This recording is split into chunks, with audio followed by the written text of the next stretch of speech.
பெரியவர்களே, தாய்மார்களே, உங்களால் நான் சட்டமன்ற உறுப்பினராக, அமைச்சராக, முதலமைச்சராக உங்களால் நான் நியமிக்கப்பட்டிருக்கிறேன், வந்திருக்கிறேன் என்பதை என்றைக்கும் நான் நன்றியோடு உணர்வுபூர்வமாக நன்றிக்கடன் பட்டிருக்கிறேன் என்பதை உங்களுக்கு மெத்த பணியோடு தெரிவித்துக் கொள்ள கடமைப்பட்டிருக்கிறேன். ஆக பெரியோர்களே, தாய்மார்களே, கடந்த முறை பல நேரங்களில் இந்த பகுதிக்கு நான் வந்திருக்கிறேன். நீங்கள் சொன்ன கோரிக்கைகளை 199% மக்களுடைய மனநிறைவு பெறுகின்ற வரை செய்து முடித்திருக்கிறேன் என்பதை பணிவோடு தெரிவித்துக் கொள்ள கடமைப்பட்டிருக்கிறேன். இப்பொழுது நம்மளுடைய கோரிக்கையாக வெங்கடாசலபுரம் கிராமத்தில் வசிக்கின்ற பெரியோர்கள் காளியம்மன் கோயில் வளாகத்தில் நிரந்தர தகவல் செட் அமைத்துக் கொடுக்கப்பட வேண்டும் என்று கோரிக்கையை வைத்திருக்கிறார்கள். ETS ஜெயபிரகாஷ் தெருவில் பேவர் பிளாக் மற்றும் அங்கு ஓடுகின்ற கழிவுநீர் கால்வாய் சாக்கடையை சீரமைத்து தரப்பட வேண்டும் என்றும், வீசிபுரம் கிழக்கு மற்றும் மேற்கு மயானங்களில் சுற்றுச்சுவர் அமைத்து தண்ணீர் வசதி செய்து கொடுக்கப்பட வேண்டும் என்றும், ஜக்கம்மாள் கோயிலிருந்து சவளப்பட்டி மயானம் வரை தடுப்பு சுவர் அமைத்து கொடுக்கப்பட வேண்டும் என்றும், விவசாய களங்கள் 2 அமைத்து கொடுக்கப்பட வேண்டும் என்றும், வெங்கடாசலபுரம் கிராமத்திற்கு சமுதாய கூடம் அமைத்து தரப்பட வேண்டும் என்றும், பெருமாள் கோயில் சீரமைப்பு பணி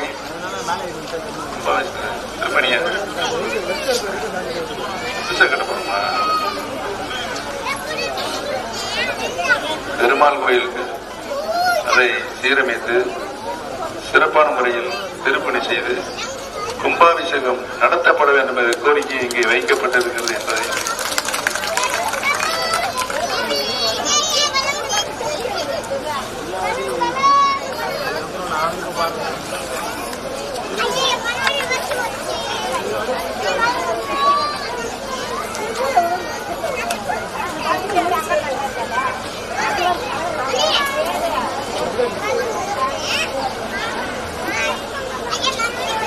சவளப்பட்டி கிராமத்திற்கு தனியாக ஒரு மனு வந்திருக்கிறது.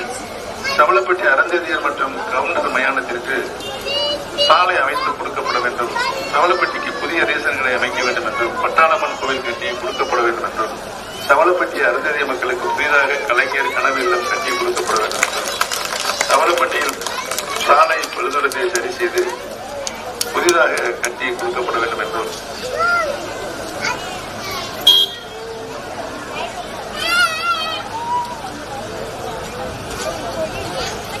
திரு வெங்கடேசன் அவர்களை நேரில் சந்தித்து பேசும்போது இரவு நேரங்களில் நம்முடைய கிராமத்திற்கு பஸ் வசதி இல்லை என்றார். ஆகவே இந்த கிராமத்திற்கு தேவையான இரவு நேரத்தில் பஸ் வசதி செய்து கொடுக்கப்பட வேண்டும் என்று கோரிக்கை வைத்துள்ளார். செல்லமுத்து கோவில் நிர்வாகி அவர் ஒரு மனு கொடுத்திருக்கிறார். அவர்கள் கூறும்போது கருப்பசாமி கோயில் இருந்து மேற்கு MP NCV நாயக்கர் வீடு வரை 2 தெருக்களுக்கு தார்சாலை அமைத்து கொடுக்க வேண்டும் என கோரிக்கை வைத்துள்ளார். மேலும் பெண்களுக்கு மகளிர் சுகாதார வளாகம் நல்ல வசதி தண்ணீர் வசதியுடன் செய்து தரப்பட வேண்டும் என்ற கோரிக்கையை அந்த கோரிக்கையாக இங்கு நம்முடைய மக்களால் தரப்பட்ட கோரிக்கைகள் அனைத்தையும் ரவி திமுக ஒன்றிய விவசாய அணி செயலாளர் அவர்கள் கூறுகின்ற பொழுது குளங்களை தூர்வார வேண்டும் என கோரிக்கை வைத்துள்ளார். விவசாயிகளுக்கு தானியங்களை உலர்த்த உலர்களும் அமைக்க கோரிக்கை வைத்துள்ளார். அனந்தப்பன் நம்முடைய அனந்தப்பன் திமுக பிரமுகர் பட்டியல் சமூக மக்களுக்கு வெங்கடாசலபுரத்தில் கூட்டுறவு குடோன் அமைத்து தர கோரிக்கை விடுத்துள்ளார். திரு கோபால் திமுக பிரமுகர் கவுண்டர் சமுதாய மக்களுக்கு சமுதாய அமைப்பித்து தர கோரிக்கை வைத்திருந்தார். நாராயணன் ஒன்றிய திமுக பூத் ஏஜென்ட் விடுபட்ட மகளிர் உரிமை தொகையை பெற்றுத்தர கோரிக்கை வைத்துள்ளார். ஜக்கம்மா கோவிலில் தண்ணீர் தொட்டி அமைத்து வேலி அமைத்து தர கோரிக்கை விடுக்கப்பட்டது. ஆக பள்ளி மாணவ மாணவர்களுக்கு போதிய பஸ் வசதி செய்து தரப்படும் என்பதையும் இந்த கூட்டத்தில் மூலமாக தெரிவித்துக் கொள்ள கடமைப்பட்டுள்ளேன். 5 ஆண்டு காலம் ஒரு சிறப்பான திட்டங்கள், பல சிறப்பான திட்டங்களை நம்முடைய மாண்புமிகு முதலமைச்சர் அவர்கள் மக்கள் நலன் கருதி சென்று கொண்டிருக்கிறார் என்பதையும், மாதந்தோறும் மகளிர் உரிமைத் தொகை 1000 ரூபாய் வழங்கப்பட்டுக் கொண்டிருக்கிறது. இன்னும் இந்த நம்முடைய ஆட்சி மீண்டும் ஸ்டாலின் தான் முதலமைச்சராக வருவார்கள் என்பதை நான் உறுதிபட தெரிவித்துக் கொண்டு மீண்டும் ஸ்டாலின் அவர்கள் முதலமைச்சராக வந்தவுடன் அந்த உரிமை தொகை 2000 உயர்த்தி வழங்கப்படும் என்பதையும் தெரிவித்துக் கொள்ள கடமைப்பட்டது. இந்த ஒரு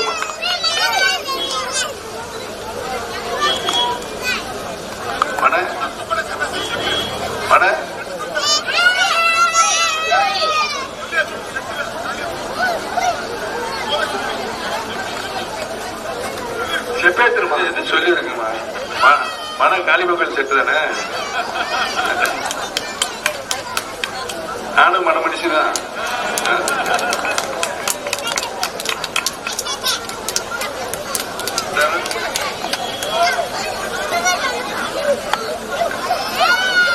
இன்னொரு நல்ல திட்டம் ஒன்று அறிவிச்சிருக்காங்க. குடும்பத்தினுடைய சுமையை குறைக்கிறதுக்கு 8000 ரூபாய் தொகுப்பு. அந்த தொகுப்பை பட்டியல் உங்களுக்கு ஸ்லிப் கொடுப்பாங்க. ஒரு வாரம் 10 நாள்ல ஸ்லிப் எடுத்து போய் தேர்தல் முடிஞ்ச பிறகு தரமான கடையில் தரமான பொருட்கள் நீங்க வேண்டுகிற பொருளை 8000 மதிப்புடைய பொருட்கள் உங்களுக்கு வழங்கப்படும் என்பதை இந்த கூட்டத்தின் மூலமாக தெரிவித்துள்ள கடமைப்படுது. ஆக ஒரு குடும்பத்திற்கு என்ன தேவை என்பதை பார்த்து அதை வழங்குவதிலும் மக்களுடைய அடிப்படை வசதிகளை செய்ய தருவதிலும் மாண்புமிகு முதலமைச்சருடைய 5 ஆண்டு கால சாதனை. இதுவரை நாட்டில் எத்தனையோ மாநிலங்கள் இருக்கிறது. அத்தனை மாநிலங்களும் இந்தியாவில் இருக்கின்ற அத்தனை மாநில முதல்நிலை முன்னிலை முதலமைச்சராக இன்றைக்கு நம்முடைய அருமை தலைவர் ஸ்டாலின் அவர்கள் வளர்ந்து வந்திருக்கிறார்கள். ஆக பெரியவர்களே, தாய்மார்களே, பேரறிஞர் அண்ணா அவர்கள், முத்தமிழறிஞர் கலைஞர் அவர்கள், புரட்சி தலைவர் எம்ஜிஆர் அவர்கள், புரட்சி தலைவர் அம்மா அவர்கள், இவர்களெல்லாம் நம்முடைய தளபதி ஸ்டாலின் அவர்கள். இவர்கள் நீங்கள் மக்கள் ஓட்டு போட்டு முதலமைச்சரானவர்கள்.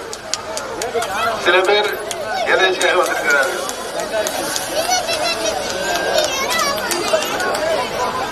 அதாவது நியமிக்கப்பட்ட முதலமைச்சர் மக்களால் இவரை முதலமைச்சராக தேர்தலில் முன்னிறுத்தி ஓட்டு போட்டு வரவில்லை.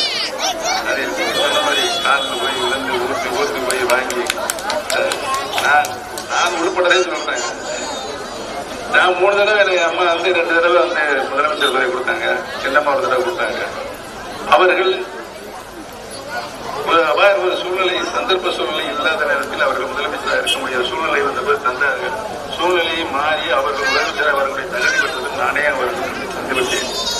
ஆனால் இன்னைக்கு அப்படி தந்தாரா? நல்லா சொல்லுங்க. இப்ப என்ன நம்பிக்கை? யார் நல்லா சொல்லுங்க. அவர் மறுபடியும் வந்த நன்றியோடு இருப்பாரா? யாருங்க இருக்க மாட்டார். ஆக பெரியோர்களே, தாய்மார்களே, நல்லவர்களை, நாட்டுக்கு நலன் செய்கின்ற நல்லவர்களை, சமூக நீதியை காக்கின்ற நல்லவர்களை, அனைத்து மக்களையும் ஒரு தாய் மக்களாக எண்ணுகின்ற நல்லவர்களை நீங்கள் ஆதரிக்க வேண்டும் என்றும் மீண்டும் ஆண்ட முதலமைச்சர் திரு ஸ்டாலின் அவர்கள் மீண்டும் முதலமைச்சராக வருவதற்கு தான் நான் கொடிநாயக்கர் சட்டமன்ற தொகுதியில் வெற்றி வேட்பாளராக தேர்தல் நிறுத்தப்பட்டிருக்கின்றேன். ஆக பெரியவர்களே, தாய்மார்களே, நீங்கள் சொன்ன எத்தனை கோரிக்கையும் நான் வாசித்தோடு மட்டுமல்லாமல் உறுதியாக நிறைவேற்றி தருவேன் என்ற உறுதிமொழியை நான் இந்த கூட்டத்தின் மூலமாக தெரிவித்துக் கொண்டு பெரியவர்களே, தாய்மார்களே, உங்களுடைய பொன்னான வாக்குகளை நம்முடைய வெற்றி சின்னம் முத்திரையிட்டு வாக்களித்து என்னை அமோக வெற்றி பெற செய்யும் என்ற உங்களுடைய பாதத்தொட்டு வேண்டி வணங்கி விடுவதே. நன்றி, வணக்கம்.